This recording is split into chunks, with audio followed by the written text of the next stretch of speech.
Hello बच्चों, good morning. कैसे हैं आप सब? मैं रंजीत कुमार अगेन आपको आर्य एकेडमी में वेलकम करता हूं। और आज हम लोग स्टार्ट करने वाले हैं इलेक्ट्रोमैग्नेटिक थ्योरी ऑफ रेडिएशन। तो आइए हम लोग सबसे पहले स्टार्ट करें वेव्स के ऊपर कुछ बातें। और हम जानते हैं कि वेव्स क्या होता है। हम लोगों ने बचपन में भी पढ़ा था, क्लास 8, 9, 10 उस क्लास में हम लोगों ने वेव के बारे में बहुत ही अच्छे तरीके से उसका जो शॉर्ट इन्फॉर्मेशन होता है हम लोगों ने सीख लिया था। देखिए आज के क्लास में इलेक्ट्रोमैग्नेटिक थ्योरी ऑफ रेडिएशन। तो इलेक्ट्रोमैग्नेटिक थ्योरी ऑफ रेडिएशन में हम लोग जानेंगे सबसे पहले वेव्स के ऊपर। देखो पहले हम वेव के बारे में क्या जानते हैं उसको समझिएगा। What is wave? ठीक है, वेव क्या होता है? तो देखो एक्चुअली क्या है ना कि वेव एनर्जी का ही फॉर्म है। Wave is the form of energy, है ना। और वेव्स आर प्रोड्यूस्ड। देखिए वेव्स जो होता है, waves are produced due to disturbance in a medium, due to disturbance disturbance in a medium। जब भी आप मीडियम के अंदर कोई डिस्टरबेंस क्रिएट करेंगे तो वहां पे वेव प्रोड्यूस होता है। ठीक है, जैसे आप यहाँ पे देख रहे हैं कि ये वाटर, ये पॉन्ड है और यहाँ पे आपने कोई डिस्टरबेंस क्रिएट किया यहाँ पे इस बीच में। तो यहाँ पे क्या हुआ कि वेव निकल निकल के, देख रहे हो आप, वेव निकल निकल के वन एंड से दूसरे एंड जा रहा है। ठीक है, यहाँ पे वेव ट्रेवल कर रहा है। तो यहाँ पे आप एक चीज गौर करिएगा कि यहाँ पे जो वेव का ट्रेवलिंग हो रहा है, पार्टिकल अपने ही पोजीशन पे है। पार्टिकल का जो पोजीशन है ये उसी पोजीशन पे है, लेकिन ये जो आपका एनर्जी है ना वो एक पोजीशन से दूसरे पोजीशन तक वो कैरी कर रहा है। तो यहाँ पे याद रखेंगे कि जो पार्टिकल होता है, particles in a wave, particles in a wave are in fixed position, are in fixed position. इनका पोजीशन फिक्स होता है। तो ट्रेवल कौन कर रहा है? यहाँ पे जो रिपल्स का फॉर्मेशन हो रहा है तो ये ट्रेवल कौन कर रहा है? तो only energy can travel, only only energy energy can travel. सिर्फ यहाँ पे एनर्जी ट्रेवल कर रहा है। ठीक है, from one point two another point, from from one point two one point two another point, another point. ठीक है, तो देखो एक्चुअली क्या है ना कि वेव आपका क्या है, वेव सिंपली एक एनर्जी कैरियर है जो एक पॉइंट से दूसरे पॉइंट ट्रेवल करता है।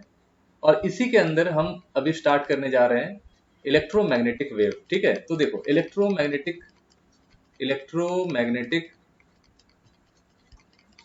Magnetic theory of radiation, theory of radiation. हम लोगों ने रदरफोर्ड का जो ड्रॉबैक देखा था, रदरफोर्ड का ड्रॉबैक बहुत ही अच्छे तरीके से हम लोगों ने इसके पिछले वीडियो में देखा। और जिन लोगों ने पिछला वीडियो नहीं देखा है, ड्रॉबैक नहीं समझा है, तो आप उस वीडियो को जाइए, वहां देखिए, सब्सक्राइब करिए चैनल को। और जितने भी इंफॉर्मेशनल वीडियोस होगा, जो भी आपके एजुकेशन से related, chemistry, physics, math, biology, जो भी आपको स्टडी करना है हमारे चैनल के माध्यम से आप स्टडी कर सकते हैं फ्री ऑफ कॉस्ट। आप हमारे ऐप के ऊपर भी कई सारे कोर्सेज हैं, आप वहां से भी जाइए, आप वहां डाउनलोड कर लीजिए। ठीक है, ऐप का लिंक मैं आपको डिस्क्रिप्शन में दे दूंगा, वहां से आप जाके डाउनलोड कर सकते हैं। तो इलेक्ट्रोमैग्नेटिक थ्योरी ऑफ रेडिएशन के ऊपर हम लोग अभी बात करेंगे। तो नील बोर ने जो ऑब्जर्वेशन किया था, जेम्स क्लार्क मैक्सवेल के थ्योरी को ऑब्जर्व किया और बताया कि जो इलेक्ट्रॉन होता है वो न्यूक्लियस के चारों तरफ मूव कर रहा है, तो वो कुछ रेडिएशन इमिट कर रहा होगा। और वहां से इलेक्ट्रोमैग्नेटिक थ्योरी ऑफ रेडिएशन को स्टार्ट किया गया, उसके कॉन्सेप्ट को देखा गया, उसके ऊपर एक्सपेरिमेंट किया गया और बताया गया कि व्हाट इज इलेक्ट्रोमैग्नेटिक रेडिएशन, ये आखिर है क्या, ये जनरेट कैसे होता है। ठीक है, और हमारे क्या आसपास इलेक्ट्रोमैग्नेटिक रेडिएशन हैं या हमारे आसपास कोई और रेडिएशन है? तो देखिए एक्चुअली हम अपने आसपास चारों तरफ कहीं ना कहीं इलेक्ट्रोमैग्नेटिक रेडिएशन से घिरे होते हैं। मैं कुछ एग्जांपल देता हूँ। जैसे मान लीजिए कि आप मोबाइल फोन पे बात कर रहे हैं, तो मोबाइल फोन से आप बात कर रहे हैं तो ये जो सिग्नल है मोबाइल टावर के पास जाता है और फिर वापस आपके पास आता है। तो यहाँ पे क्या हो रहा है, वेव ट्रेवल कर रहा है। ठीक है, ये होता है माइक्रोवेव। तो माइक्रोवेव ट्रेवल कर रहा है उस टावर से आपके मोबाइल के ऊपर और मोबाइल से उस टावर के ऊपर, तब जाके वहां से कम्युनिकेशन पॉसिबल होता है। ठीक है, तो माइक्रोवेव ट्रेवल कर रहे हैं। तो एक्चुअली हम क्या है, हम चारों तरफ इलेक्ट्रोमैग्नेटिक वेव से ही घिरे हुए हैं। एक और एग्जांपल मैं देता हूं, जैसे आप मान लो धूप में खड़े हो और धूप में खड़े होने के बाद आपको थोड़ा सा हॉटनेस फील होता है, तो एक्चुअली वो है क्या, और जब छांव में आप चले जाते हैं तो वहां पे आपको कोल्डनेस फील होता है। धूप में आने के बाद ऐसा क्या होता है कि हमें हॉट लगने लगता है, आखिर वो चीज है क्या जिसके वजह से हमारे अंदर या हमारे बॉडी को हॉटनेस फील होता है? That is electromagnetic radiation. वो इलेक्ट्रोमैग्नेटिक रेडिएशन होता है। कुछ एग्जांपल और मैं आपको देना चाहूंगा, जैसे हम अगर घर में ठंड के दिनों में हीटर लगाते हैं और हीटर बहुत ही गर्म होता है, ठीक है, उससे लाइट बहुत ही कम निकलता है, लेकिन हीट बहुत ज्यादा निकलता है और पूरे कमरे को वो गर्म कर देता है। तो आखिर वहां से क्या निकल रहा होता है? तो वहां से इलेक्ट्रोमैग्नेटिक रेडिएशन निकलता है, और इस इलेक्ट्रोमैग्नेटिक रेडिएशन की वजह से हमारे स्किन को हॉटनेस और कोल्डनेस की फीलिंग होती है। ठीक है, तो यहाँ पे हम देख रहे हैं कि हमारे आसपास जितनी भी चीजें हैं, चाहे वो रेडियोज है, टेलीविजन है, ठीक है, मोबाइल फोन है, हीटर है, कोई भी हीटेड ऑब्जेक्ट है, हर चीज, यहाँ तक कि रेनबो, जो आप कलर देखते हो, रेनबो में 7 कलर्स आप देखते हो, that are also an example of electromagnetic radiation. वो भी आपका इलेक्ट्रोमैग्नेटिक रेडिएशन है ना। जैसे आपका मोबाइल सिग्नल देखो, मोबाइल सिग्नल जो हम यूज करते हैं, ठीक है, तो मोबाइल सिग्नल जो हमारा यूज होता है, ठीक है, सिग्नल जो हमारा यूज होता है, व्हाट इज सिग्नल? सिग्नल हमारा जो वेव ट्रैवल कर रहा है, that wave is called signal. ठीक है, वो हमारा वेव ट्रैवल कर रहा है, वो हमारा सिग्नल है। ठीक है, तो मोबाइल सिग्नल हो गया, रेडियो सिग्नल हो गया, है ना, या टेलीविजन सिग्नल हो गया। रेनबो का आप एग्जाम्पल ले सकते हो, ठीक है। उसके अलावा कोई भी हीटेड ऑब्जेक्ट का आप एग्जाम्पल ले सकते हो, ठीक है। तो इन सब में क्या होता है, इलेक्ट्रोमैग्नेटिक रेडिएशन इमिट करने का टेंडेंसी होता है, जिसके वजह से हॉटनेस या कोल्डनेस हमें फील होता है। ठीक है, तो इलेक्ट्रोमैग्नेटिक रेडिएशन जनरेट कहाँ से होते हैं? तो इलेक्ट्रोमैग्नेटिक रेडिएशन इन सारी जगह से आप जनरेट कर सकते हो। कोई भी हीटेड ऑब्जेक्ट है वहां से वो जनरेट हो सकता है, सन है वहां से कई सारे इलेक्ट्रोमैग्नेटिक रेज इमिट होते हैं। एक्सरेज भी जो है होता है वो भी इलेक्ट्रोमैग्नेटिक एक वेव होता है। कॉस्मिक रे होता है, वो भी इलेक्ट्रोमैग्नेटिक वेव होता है, रे होता है। Gamma rays, this all are electromagnetic waves. ठीक है, ये सब इलेक्ट्रोमैग्नेटिक वेव्स होते हैं। ठीक है, तो waves are what? Waves are the energy carrier. Waves क्या होता है? तो वेव्स आपका एनर्जी कैरियर होता है। ठीक है ना, तो यहाँ पे लिखेंगे जो वेव्स होता है, वेव्स आर एनर्जी कैरियर, अब हम बात करते हैं कि वेव्स होते हैं, वेव्स जनरली हम लोग को क्या करना है, जनरली हम लोग को स्टडी अभी करना है इलेक्ट्रोमैग्नेटिक वेव्स को, मैग्नेटिक वेव्स को स्टडी करना है। ठीक है, तो व्हाट इज इलेक्ट्रोमैग्नेटिक वेव्स, हम लोग को जानना है इलेक्ट्रोमैग्नेटिक वेव्स क्या होता है। तो मैंने आपको अभी कुछ एग्जांपल दिया जिसमें मैंने ये बताया कि इलेक्ट्रोमैग्नेटिक वेव्स एक्चुअली कहाँ से जनरेट होता है और इनकी प्रॉपर्टीज क्या है, वो सब अभी हम लोग बात करेंगे। तो सबसे पहले हम जानते हैं कि जो वेव्स होता है, जो इलेक्ट्रोमैग्नेटिक वेव्स होता है, वो दो तरह के होते हैं। ठीक है, आइए हम बात करते हैं इलेक्ट्रोमैग्नेटिक वेव्स कितने तरह के होते हैं। तो देखिए एक्चुअली क्या है कि जो इलेक्ट्रोमैग्नेटिक वेव्स होता है, ये दो तरह का होता है। एक होता है आपका विजिबल और दूसरा होता है इनविजिबल। ठीक है, विजिबल इलेक्ट्रोमैग्नेटिक वेव्स, जैसे एग्जांपल के तौर पे अगर हम बात करें तो विजिबल रेस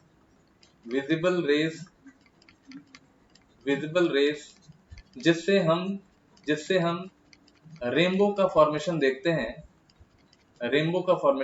हैं, वो हमें दिखता है। एक्चुअली रेनबो हमें दिख रहा है, इसलिए वो विजिबल रे है। ठीक है, तो रेनबो में 7 कलर्स होते हैं, this 7 colours, the collection of 7 colours form spectrum वो आपका विजिबल रे होता है।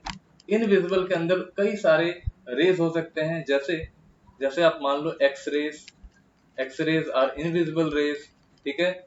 एक्सरे के बाद आप मान लो cosmic rays are invisible rays, gamma rays, ये सब एग्जांपल होता है, अल्ट्रावायलेट रेज, ठीक है, इंफ्रारेड वेव्स।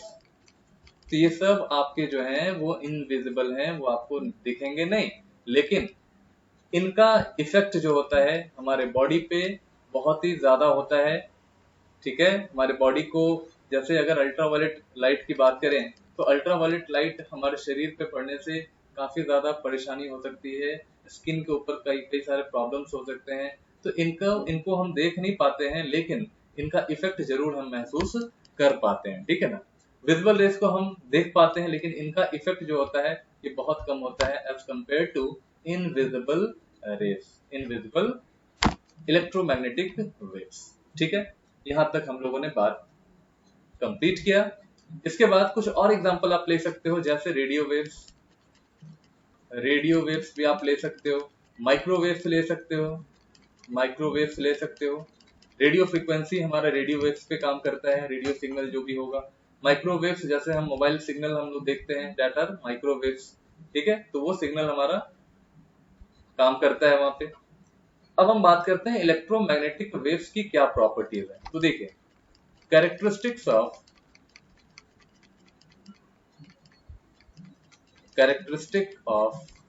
इलेक्ट्रोमैग्नेटिक वेव्स, ठीक है।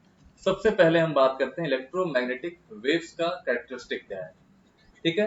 तो देखो, सबसे पहला मैं आपको कैरेक्टरिस्टिक बताने जा रहा हूं कि इलेक्ट्रोमैग्नेटिक वेव के अंदर, electromagnetic waves do not have any charge, इसके ऊपर कोई भी चार्ज नहीं होता है, याद रखिएगा। They are not a charge carrier, ये चार्ज कैरियर नहीं होते हैं, है ना, ये not a charge career.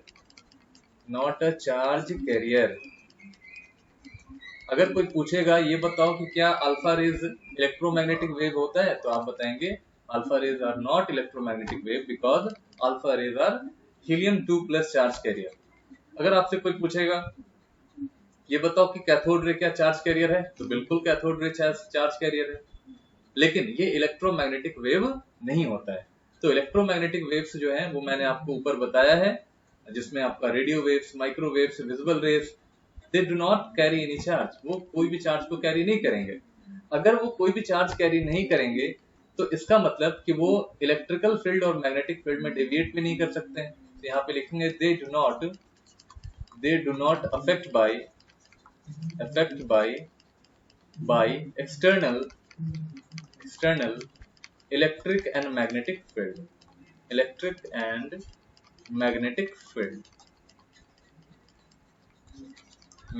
Field, ठीक है। नेक्स्ट हम बात करते हैं थर्ड नंबर पॉइंट में। ये आपका देखो, थर्ड नंबर पॉइंट में हम अगर देखें तो ये दे ट्रेवल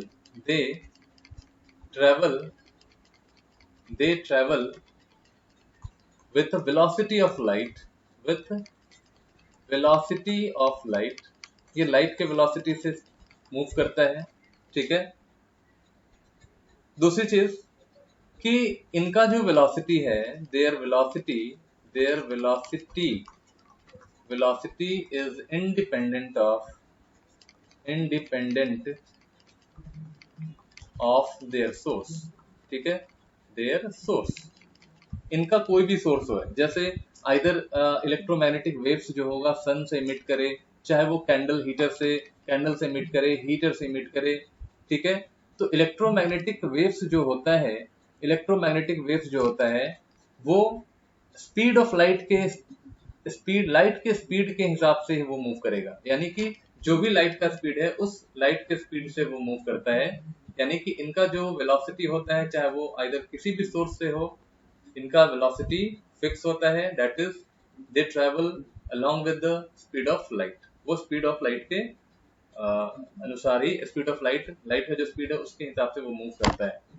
नेक्स्ट हम बात करते हैं फिफ्थ नंबर पॉइंट में। they produce its own electric field and magnetic field ठीक है। यानी ये खुद के इलेक्ट्रिक फील्ड और मैग्नेटिक फील्ड को प्रोड्यूस करता है। इसका मतलब देखो, यहाँ पे मैंने बताया कि ये चूंकि बाहरी इलेक्ट्रिक फील्ड और मैग्नेटिक फील्ड में इसका कोई प्रभाव नहीं है, लेकिन ये अपना खुद का मैग्नेटिक फील्ड और इलेक्ट्रिक फील्ड प्रोड्यूस करता है। यानी जब ये प्रोपेगेट करेगा तो ये इसके प्रोपेगेशन से ऑटोमेटिकली इलेक्ट्रिक फील्ड और मैग्नेटिक फील्ड जनरेट होता है। यानी हम यहाँ कह सकते हैं कि इलेक्ट्रोमैग्नेटिक, देखो, they consist of electrical field component and magnetic field component, and both the components are perpendicular to each other. दोनों कंपोनेंट क्या होगा, एक दूसरे का परपेंडिकुलर होगा। Also they are perpendicular to the path along which they propagate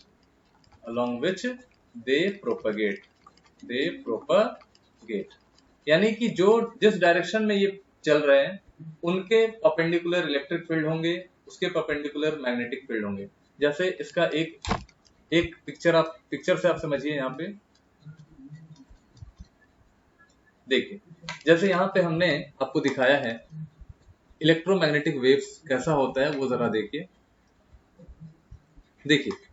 electromagnetic wave कैसा है, देखो, ये हमारा पाथ ऑफ प्रोपगेशन है। This is your path of propagation. ये पाथ ऑफ प्रोपगेशन हो गया, इस डायरेक्शन में प्रोपगेट कर रहा है। अब जो रेड वाला आपको दिख रहा है ना, ये जो रेड है, इस रेड को देखिए ध्यान से।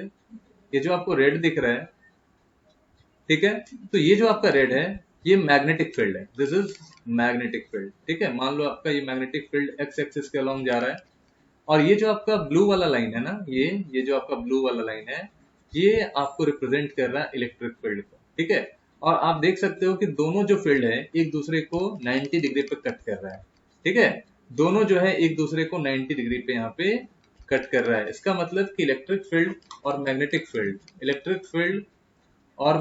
फील्ड ये दोनों एक दूसरे का परपेंडिकुलर होता है। Also perpendicular to the path of propagation, ठीक है। ये पाथ ऑफ प्रोपगेशन के परपेंडिकुलर होता है, जिस डायरेक्शन में वो मूव कर रहा होता है, ठीक है। तो ये हमारा बेसिकली इलेक्ट्रोमैग्नेटिक रेडिएशंस का और इलेक्ट्रोमैग्नेटिक वेव का कुछ बेसिक कैरेक्टरिस्टिक था, जिसको मैंने आपको अभी एक्सप्लेन किया, ठीक है। तो यहाँ पे मैंने क्या क्या सिखाया, इलेक्ट्रोमैग्नेटिक जो वेव होता है उसके अंदर कोई भी चार्ज कैरियर नहीं, एक्सटर्नल इलेक्ट्रिक और मैग्नेटिक फील्ड में वो डेविएट नहीं करता है, याद रखिएगा। ये खुद का इलेक्ट्रिकल फील्ड और मैग्नेटिक फील्ड कंपोनेंट को क्रिएट करता है। दूसरी चीज, इसके अंदर जो इलेक्ट्रिक फील्ड और मैग्नेटिक फील्ड कंपोनेंट्स होते हैं, they are perpendicular to each other and also they are perpendicular to the path of propagation, ठीक है। इसका जो स्पीड होता है वो लाइट के स्पीड के बराबर होता है। इसका जो स्पीड होता है वो सोर्स पे डिपेंड नहीं करता है, आइदर कोई भी सोर्स हो, इसमें जो स्पीड होगा इस रेडिएशन का, वो ऑलवेज स्पीड ऑफ लाइट होता है, ठीक है। तो ये कुछ कैरेक्टरिस्टिक्स हो गए जिसके बारे में मैंने आपको बताया।